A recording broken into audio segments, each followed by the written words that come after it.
Wis nasibe kudu kaya ngene, duwe bojo kok ora tau ngepenake, seneng mureng ngomongane sengah. Kudu tak trimo bojoku pancen kalah. Saben dino rasane ra karuan, ngerasake bojoku sing ra tau perhatian. Nanging piye maneh atiku wis kadung tresno, senadyan batinku ngempet ana njero dada. Yo wis ben duwe bojo sing kalah, yo wis ben sing ngomongane sengak, seneng gawe aku susah.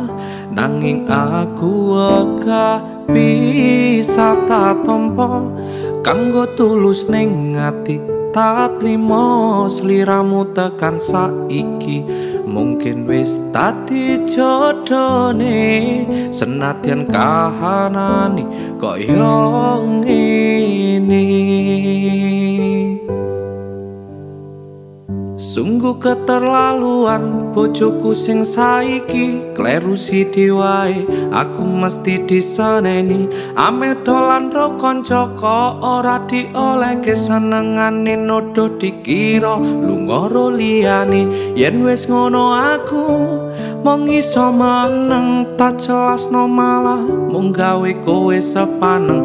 Di matamu aku iki ora tau bener, kabeh mbok salahno rumangsa sing paling pinter.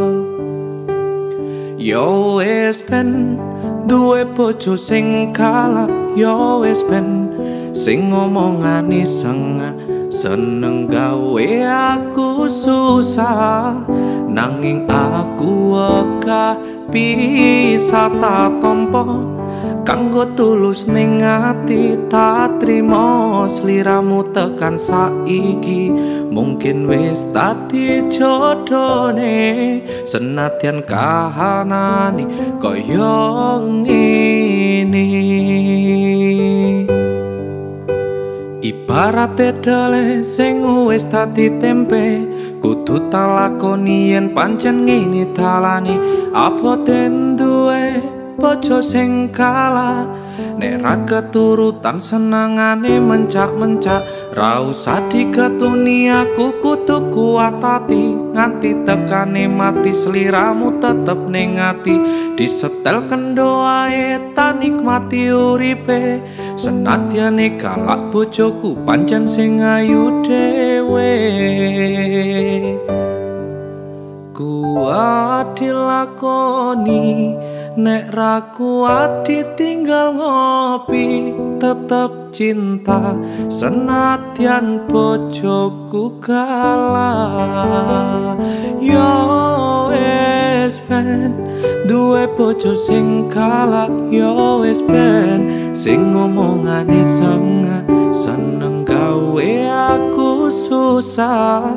Nanging aku ora bisa tak tampa, kanggo tulus ning ati tak trimo sliramu tekan saiki. Mungkin wis dadi jodone, senadyan kahanane kaya ngene.